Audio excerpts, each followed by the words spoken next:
Assalamualaikum warahmatullahi wabarakatuh, sahabat MITV Kota Bekasi. Kembali lagi bersama saya Tiffany Hedi Ramawati dalam acara podcast Kota Bekasi, podcast MUI Kota Bekasi. Nah, kali ini saya bersama dengan Bapak Hanif, yaitu Direktur Travel dan Owner Travel Kiblat Wisata. Mari kita sapa dulu. Assalamualaikum Bapak Hanif. Waalaikumsalam warahmatullahi wabarakatuh. Bagaimana kabarnya Bapak? Alhamdulillah baik. Sehat. Alhamdulillah. Kegiatan saat ini apa ya Bapak? Lagi sibuk apa gitu?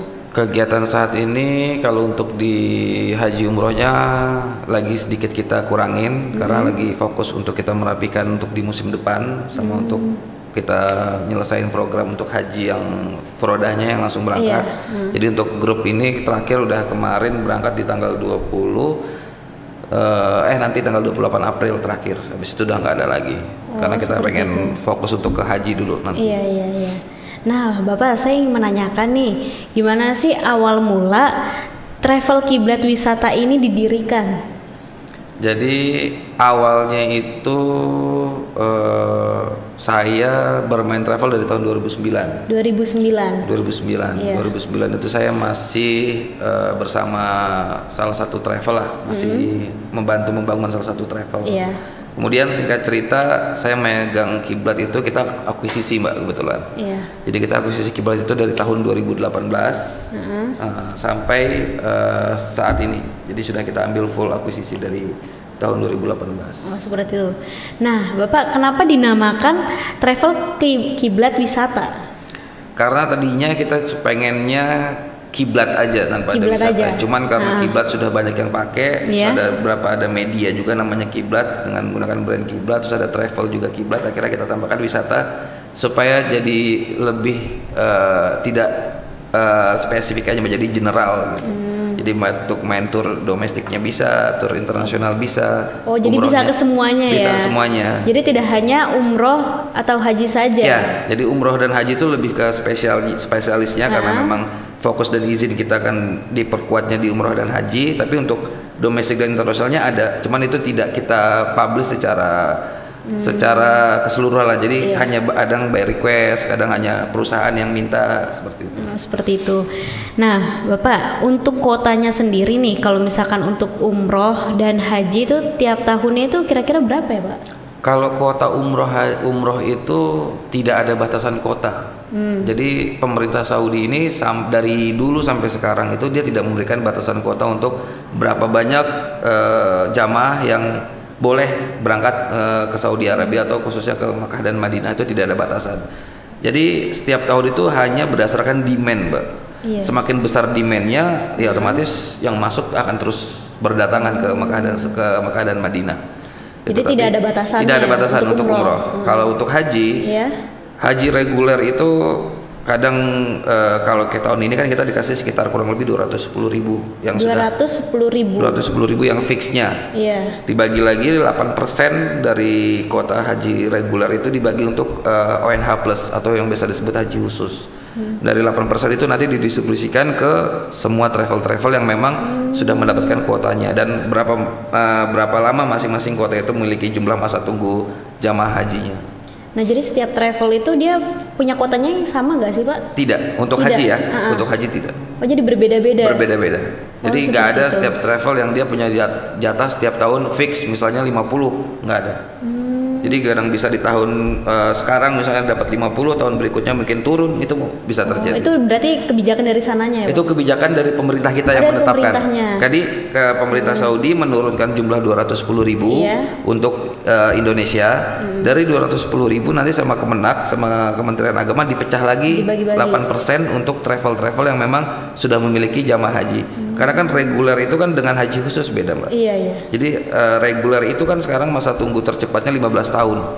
Tercepat 15 sampai 17 tahun tercepat itu untuk DKI. Di luar DKI kemungkinan besar udah sampai di Sulawesi 35 tahun. Seperti itu. Nah, habis itu setelah itu haji khusus itu nanti pemerintah tidak punya kewenangan. Jadi membedakan haji reguler dan haji khusus itu, haji reguler dikelola full 100% sama pemerintah karena ada subsidi dari pemerintah. Tapi untuk haji khusus itu full dikelola sama travelnya itu. Hanya uangnya saja yang masuk ke pemerintah. Jadi ketika nanti ada timing berapa bulan, nanti pemerintah akan menggeser uang itu untuk diberikan ke travel untuk mereka membayarkan hotel, pesawat dan lain-lain. Nah itu kalau misalnya perbedaannya antara haji reguler sama haji khusus secara sistemnya. Iya. Kalau secara fasilitasnya jauh beda ya. Jauh beda. Karena haji khusus itu pure mereka secara fasilitas bintang 5. Nah itu apa aja nih kira-kira perbedaannya di situ? Perbedaannya satu dari jarak maktabnya aja tuh, maktab itu Arafah Mina. Iya. Arafah Mina itu jadi ada tenda, itu jaraknya itu kalau reguler itu mungkin bisa sampai dengan 8 sampai 10 km. Tapi kalau haji khusus itu standarnya mereka pakai maktabnya jaraknya kurang lebih 3 kilo. 3 kilo. Seperti itu. Terus selain maktab apa lagi? Makanannya kalau di haji khusus itu jadi kayak buffet gitu. Iya. Berlimpah. Terus kedua tendanya dia AC-nya lebih banyak gitu. Terus ketiga dari transportasinya, bisnya akomodasi di sana. Terus di Mekahnya bintang 5, Madinahnya bintang 5, terus hotel tempat transitnya pun bintang kualitasnya setara dengan bintang 5. Jadi semuanya bintang 5 Semuanya gitu? Bintang 5. Makanya harganya mahal. Iya. Gitu. Jadi ada lagi, Mbak. Iya. Apa lagi tuh, Mbak? Jadi haji itu terbagi menjadi 3 sebenarnya. Terbagi menjadi 3. Yang pertama haji reguler. Yang kedua haji khusus. Yang terakhir ini disebut haji furoda. Haji furoda ini kalau misalnya Mbak nih punya rezeki daftar sekarang langsung berangkat. Amin. Gitu. Itu haji furoda. Berarti langsung berangkat. Saat itu juga.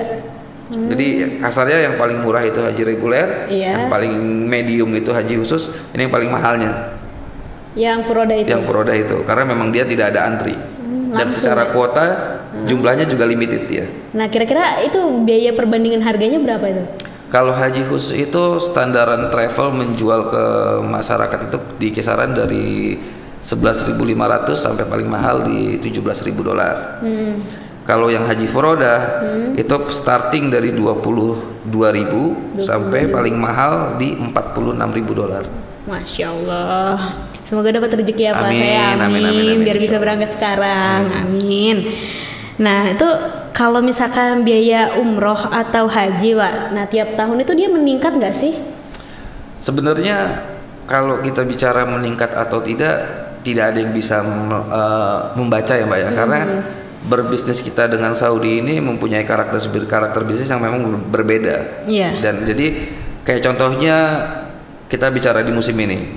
Ketika masuk musim baru, ketika setelah corona dibuka itu dari bulan Februari sampai Ramadan itu harganya stabil, Mbak. Nggak seperti sekarang. Ramadan sekarang itu stabil di harganya. Masuk di awal musim setelah Lebaran tahun kemarin itu harganya mulai naik. Di awal-awal di bulan-bulan Agustus tuh mulai naik.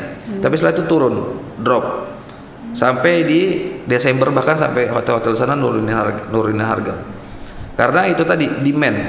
Mereka melihat demand. Kenapa sekarang ini mahal? Karena perubahan musim dan bertepatan dengan liburan Timur Tengah. Kedua dengan Eropa. Jadi ketika saat masuk Januari sampai dengan sekarang Ramadan ini itu penuh, Mbak. Jadi dari semua negara ini berbondong-bondong masuk pada kesana.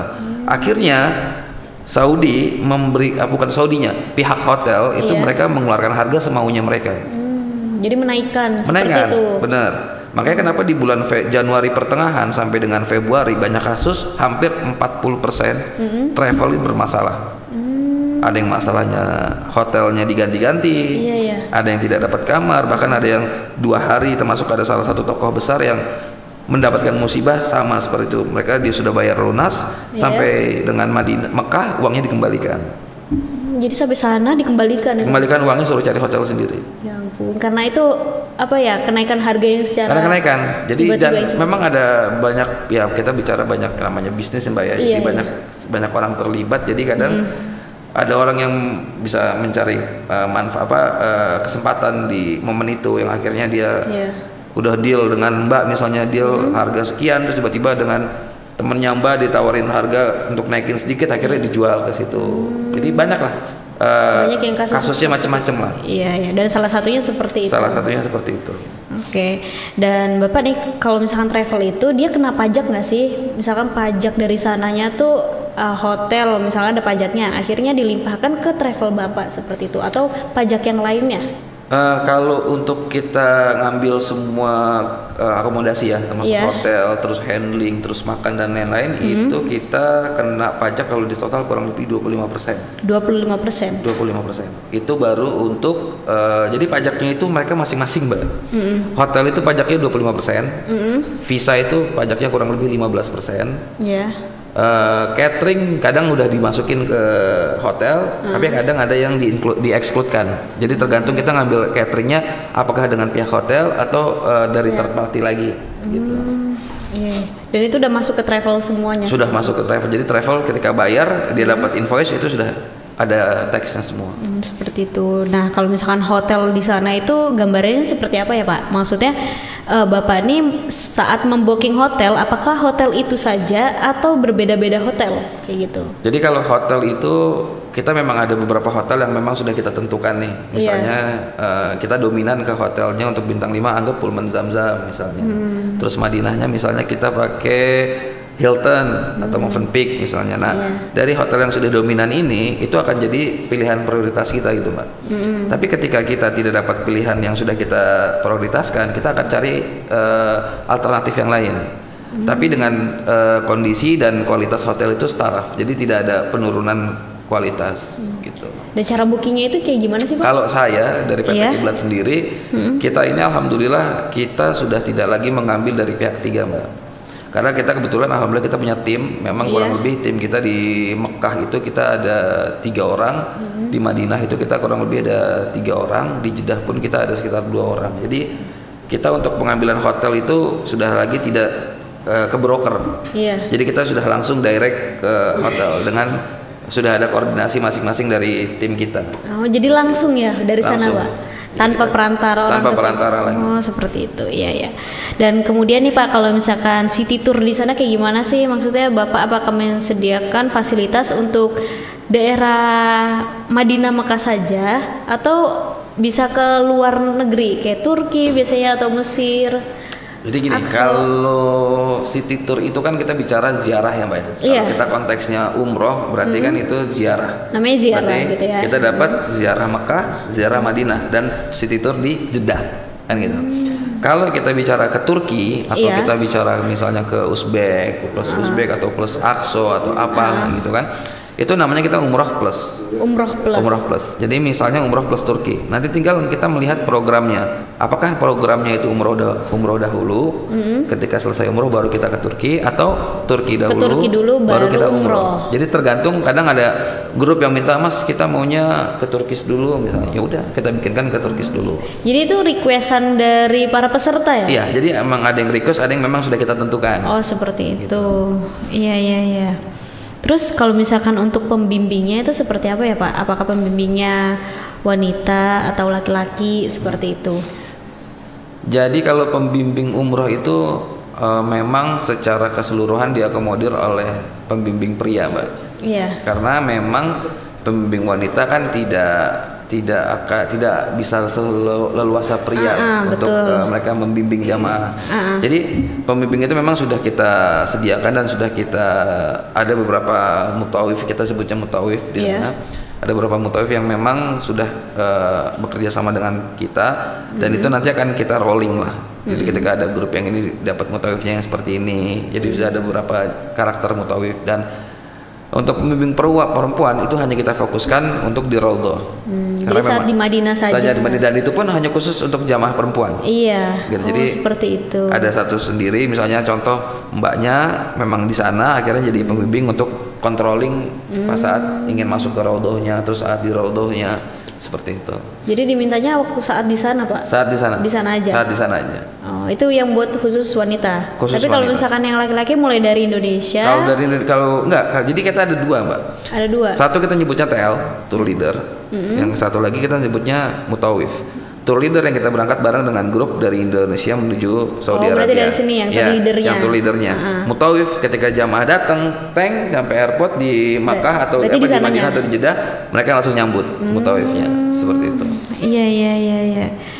Nah, kemudian nih Pak, terus maskapai apa sih yang Bapak ambil di travel Bapak itu? Kalau maskapai kan kita kalau buat paket itu ada berbagai jenis program ya Mbak ya, dan karakter paket ada yang kita jual mungkin pakai pesawat transit, ada yang kita jual dengan pesawat direct. Cuman sementara ini sampai saat ini beberapa komposisinya masih seimbang lah. Jadi sebagian lebih condong ke direct, mereka nggak mau transit, tapi ada yang udah saya transit nggak ada masalah gitu. Yang penting paketnya murah misalnya kan seperti itu, jadi kita kasihkan pesawat yang transit. Jadi kalau untuk pesawat itu fleksibel Mbak, jadi tidak ada ketetapan. Kadang kalau kita dapatnya misalnya kita bikin grup sendiri yang memang kita sudah tulis misalnya pesawat direct, kemungkinan besar paketnya direct. Tapi ketika kita pengajuan ke misalnya salah satu lembaga atau apa, mereka saya pengennya transit, udah kita bikinin pakai pesawatnya transit. Coba dipangkas supaya misalnya budgetnya tidak terlalu mahal, karena perbedaan pesawat transit dan direct itu sangat signifikan perbedaan harganya. Jadi berbeda ya? Berbeda Mbak, sangat berbeda. Iya ya. Kemudian ya Pak, fasilitas apa aja sih Pak yang Bapak sediakan di travel Bapak ini? Untuk fasilitas kita dari harga yang kita jual yang pasti itu sudah include semuanya, termasuk perlengkapan sudah include. Jadi kita dari paket yang kita berikan itu kita sudah tidak ada lagi biaya tambahan di luar dari harga yang sudah kita berikan. Jadi jamaah hanya cukup untuk bawa koper, jadi perlengkapan itu sudah kita berikan. Jadi kita mendapatkan salah satunya perlengkapan kita itu ada koper, kita kasihkan 2 koper yang 24 inch dan koper 20 inch, kemudian ada shawl, kemudian ada tas lempang, kemudian ada tas sendal, kemudian ada kain ihram, ada batik, ada bantal, kemudian ada mukena untuk perempuan. Udah lengkap semua. Sudah lengkap semua. Lengkap, Masya Allah. Nah kemudian nih Pak, apakah anak kecil yang di bawah umur itu kena biaya full atau setengah? Oke. Jadi kalau kita bicara regulasi dari airline ya Mbak ya, kalau regulasi dari airline itu kan mereka bicara bahwasanya anak infan itu kan kategori dari 0 sampai dengan 2 tahun ya. Itu mereka hanya bayar kurang lebih 10%. 10% saja. Secara regulator ya, kita bicara secara regulator. Cuman kalau kita bicara secara teknis di lapangan, itu nanti kadang setiap airline masing-masing mengeluarkan harga yang berbeda-beda Mbak. Jadi kadang mereka berdasarkan nanti di sistem. Contoh misalnya harga tiketnya 10 juta normal untuk yang dewasanya. Bisa jadi nanti yang infan itu cuman bayar mungkin 1,5 atau mungkin 2 juta. Jadi tergantung nanti di sistem muncul harganya berapa. Jadi tergantung itunya ya Pak? Tergantung dari sistemnya nanti, karena kan kita harganya harga grouping Mbak, bukan harga FIT. Kalau misalnya Mbak ngambil dari Traveloka itu nanti langsung infan pilih udah ketahuan langsung harganya. Tapi kalau grup itu enggak. Jadi beda ya kalau misalnya grup itu. Iya, kalau grup itu beda. Iya. Nah kemudian nih Pak, pernah nggak sih Bapak itu membawa jamaah yang sakit? Nah apakah yang jamaah yang sakit ini apakah udah ada asuransinya atau belum, seperti itu?